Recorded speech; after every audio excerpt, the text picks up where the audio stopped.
Juga saya melihat sosok wanita, Mm. wanita yang lagi tertunduk itu pakaiannya serba putih.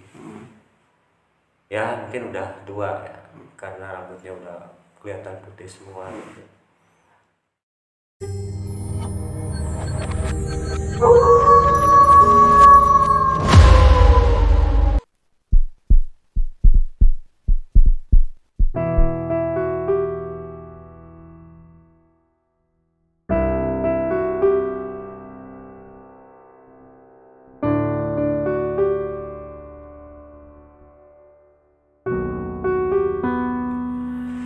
Assalamualaikum warahmatullahi wabarakatuh, sahabat Dojo Channel. Alhamdulillah pada kesempatan kali ini kita jumpa lagi masih di Cerita Malam edisi Ngobrol Horor.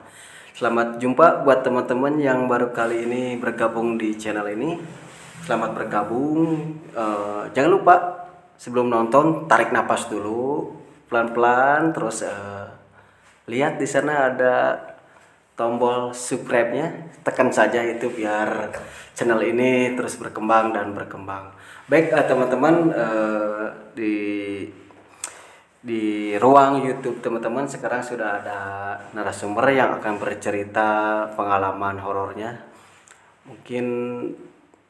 Mungkin di dalam hidupnya ini baru satu kali ini ya teman-teman akan narasumber ceritakan di sini gitu kan.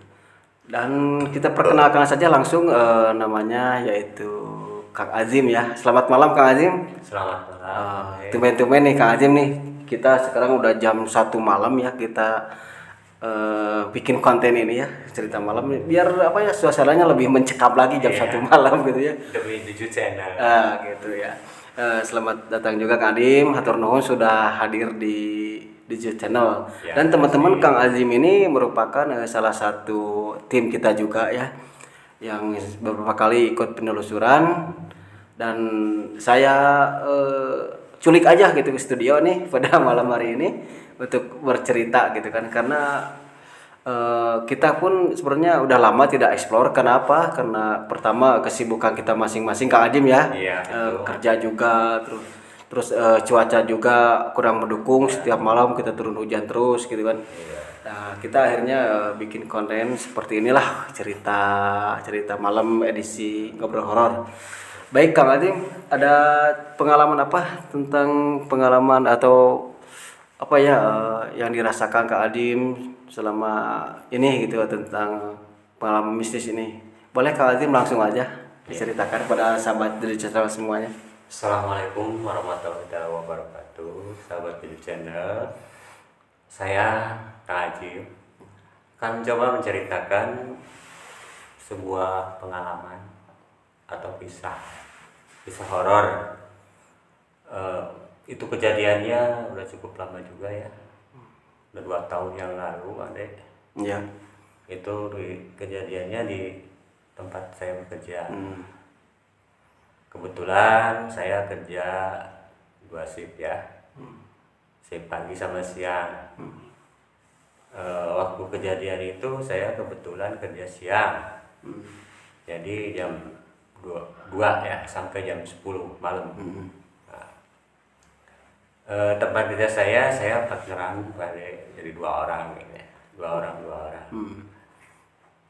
Kejadian itu awalnya itu sekitar jam 8:30 ya. 8:30 malam Kak Azim ya. Iya. Menjelang mau pulang gitu, beres-beres ya. Iya, itu udah kerja udah sampai gimana gitu ya, mau cepet-cepet beres gitu kan, dikejar target itu kan ada. Waktu itu saya lagi asik-asik kerjanya sekitar 8:30 itu, saya melirik ke pojokan tempat saya kerja. Nah, itu kebetulan tempat kerja saya itu posisinya di dekat tembok itu ya, ada pojokannya itu.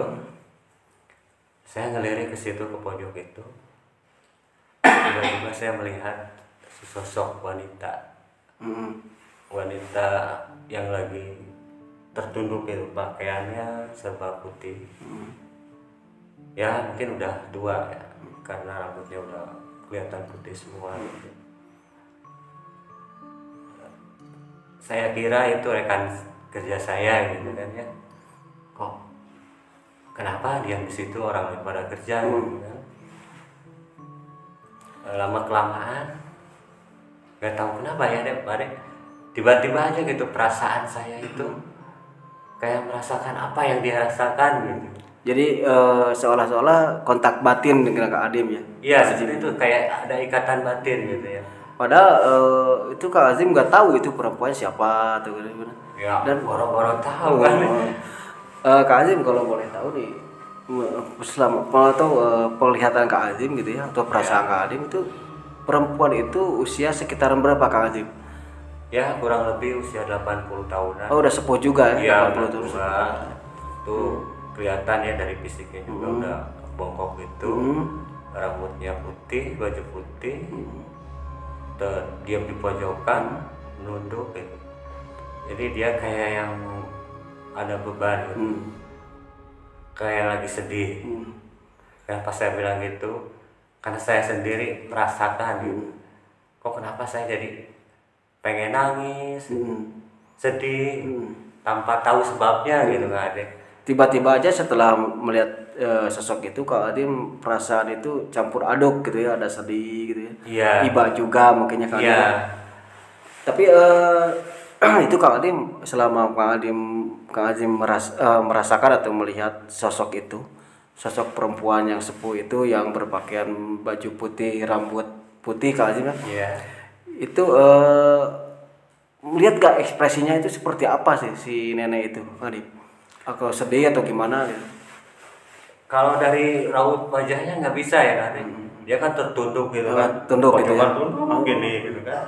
Tapi kayak misalnya lagi ada beban gitu, ada pikiran apa gitu, pengen ngungkapin apa gitu. Jadi, nah dengan perasaan dia itu saya rasakan gitu. Tiba-tiba saya pengen nangis, sedih, gitu, tanpa tahu sebabnya apa gitu kan. Sampai rekan saya sendiri negur, kenapa kamu?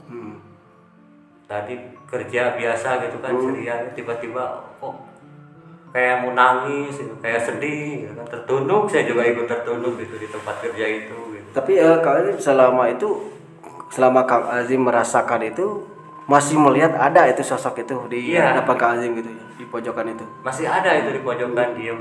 Cuman yang tahu cuman saya aja. Kak Azim tuh partner Kak Azimnya nggak lihat gitu.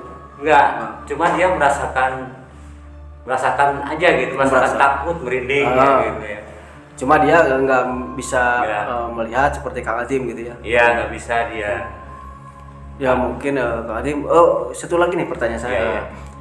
Suasana pabrik sendiri atau tempat kerja Kak Azim sendiri di pojokan itu apakah terang lampunya atau gimana, atau terus biasanya kalau di pabrik itu kan banyak barang gitu ya. Iya.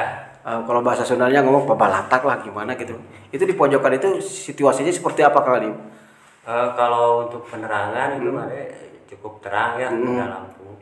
Cuman di situ nggak tahu ya, kayak kumuh gitu ya, kayak dingin lah kalau masuk lembab. Ya lembab gitu ya. Karena kebetulan di belakangnya itu ada apa? Itu kamar mandi gitu ya. Kamar mandi dekat di pojokan situ tuh. Nah, sementara saya kerja di sekitar situ. Pas saya lagi nangis kayak gitu, rekan saya juga kebingungan gitu ya. Kok nangis tiba-tiba gitu kan, sedih gitu kan. Sampai dibilang kayak cewek kayak gitu kan. Padahal saya sendiri nggak tahu gitu. Dia sendiri nanya gitu kan. Rekan saya itu kenapa gitu kan, ada apa gitu. Saya nggak bisa jawab, nggak tahu, saya tiba-tiba sedih, saya pengen nangis gitu. Saya ikut merasakan si emak-emak itu gitu kan, si nenek-nenek itu gitu kan. Nah dari situ ya saya disadarkan oleh rekan saya itu, suruh ya berdoa lah sebisa-bisanya gitu kan.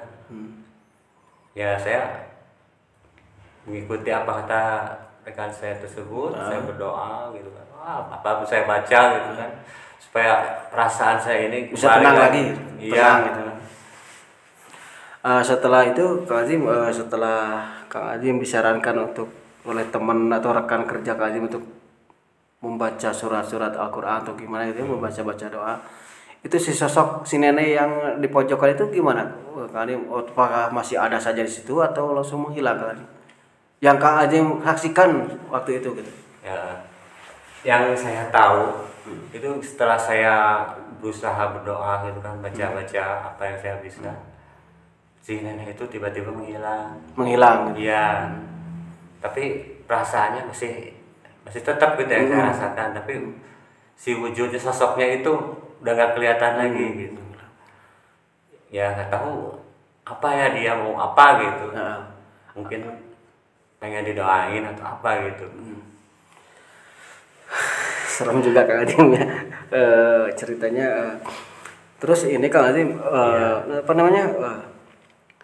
Ada cerita-cerita nggak di tempat itu, misalkan apa gitu yang Kang Adim dengar dari rekan-rekan kerja bahwa di tempat itu seperti ini, ada historisnya nggak sampai Kang Adim sampai mengalami hal seperti itu gitu? Pernah sih ada temen juga yang cerita, emang di wilayah itu sering ada penampakan kayak gitu, sampai ya kayak menampakin temennya gitu kan. Temennya lagi istirahat, lagi tiduran, tiba-tiba tadinya ada di sampingnya, ternyata yang temennya tadi sampingnya itu nggak ada, padahal lagi di mana gitu. Itu banyak ceritanya kayak gitu. Terus kayak akan suka dikasih loker ya kalau di tempat kerja, itu sampai ada di dalam loker itu, kalau dia pas buka loker gitu suka muncul wajah-wajah gitu kan. Oh, tiba-tiba di dalam rokok itu iya, muncul wajah gitu iya. ya. Tapi wajahnya itu seram atau gimana Kang Adim? Menurut Kang Adim dengar dari cerita-cerita teman itu? Ya wajah-wajah yang udah pada itulah kayak pucet kayak gitu kan. Oh gitu ya. Menakutkan kayak gitu, sampai ya aneh kan di dalam loker ada wajah. Tiba-tiba ada muncul, sosok kepala atau wajah gitu muncul gitu ya. Iya, kalaupun orang kan nggak mungkin masuk loker ya. Luar biasa Kang Adim. Kebayang nih kalau saya ngalamin seperti Kang Adim alami gitu, getir juga gitu ya. Setelah kejadian itu Kang Adim ya, esok harinya atau beberapa waktu selanjutnya Kang Adim kerja di tempat itu lagi, ada lagi nggak hal-hal aneh setelah itu Kang Adim? Setelah kejadian itu emang saya suka melihat atau merasakan, menyaksikan itu kejadian-kejadian aneh gitu. Seperti benda kayak besi gitu bisa geser sendiri. Padahal sebelumnya si benda itu, si besi itu saya taruh di sini, posisinya lurus gitu. Tiba-tiba posisinya udah gak berantakan. Atau bergeser gitu ya? Bergeser. Saya tanyain ke temen, nggak ada yang merasa mindahin gitu kan. Terus kayak bau-bau kayak gitu ya. Itu udah sering saya cium kayak gitu tempat kerja. Tapi kalau itu di tempat kerja yang dulu ya? Iya. Kalau sekarang mah alhamdulillah ya tempat kerja. Alhamdulillah. Luar biasa sekali Kang Adim ceritanya. Mudah-mudahan teman-teman Dejo Channel ya, cerita barusan pengalaman Kang Adim ini dapat memberikan satu wawasan atau gimana ilmu ya, atau pengalaman baru buat teman-teman, yang kita ambil kesimpulan bahwa makhluk gaib atau halus itu memang ada Kang Adim ya, dimanapun ya, termasuk di tempat kerja Kang Adim ya. Dan baik teman-teman, Kang Adim ada yang mau disampaikan apa sebelum kita close channel ini atau cerita malam ini? Cukup ada, cuman saya mau ini aja ke sahabat Dejo Channel. Ya, jangan lupa like, komen, subscribe. Ya itu ya. Yang terpenting itu Kang Adimnya di subscribe gitu, biar channel ini terus berkembang gitu ya. Dan menampilkan konten-konten yang lebih seru lagi ya. Terima kasih ke Kang Adim yang sudah hadir di Dejo Channel. Insya Allah nanti kita akan eksplor lagi Kang Adim ya, di tempat-tempat angker lagi ya. Karena dalam kesempatan ini kita hanya melakukan atau bikin konten ngobrol horor aja gitu ya. Mungkin ada teman-teman bertanya, kok kenapa gitu ya nggak eksplor lagi ya? Itu tadi yang saya bilang dari awal, bahwa Kang Adim ya cuaca juga kurang mendukung, pas malam hujan kita agak repot juga ya. dan juga kesibukan Kak Adim, kesibukan saya juga, kesibukan tim yang lainnya sibuk gitu ya. Baik teman-teman, terima kasih sudah menonton channel ini di Cerita Malam Ngobrol Horor bersama Kang Azim yang menuturkan pengalamannya waktu kerja gitu, bertemu dengan sosok nenek yang berambut panjang dan berbaju putih. Baik, segitu saja mungkin Pak Adim ya. Terima kasih Kak Adim, atur nuhun sudah hadir di channel ini. Mudah-mudahan kita sehat selalu ya. Baik teman-teman, kita jumpa lagi di channel atau di Cerita Malam edisi Ngobrol Horor di berikutnya. Terima kasih. Wassalamualaikum warahmatullahi wabarakatuh. Waalaikumsalam.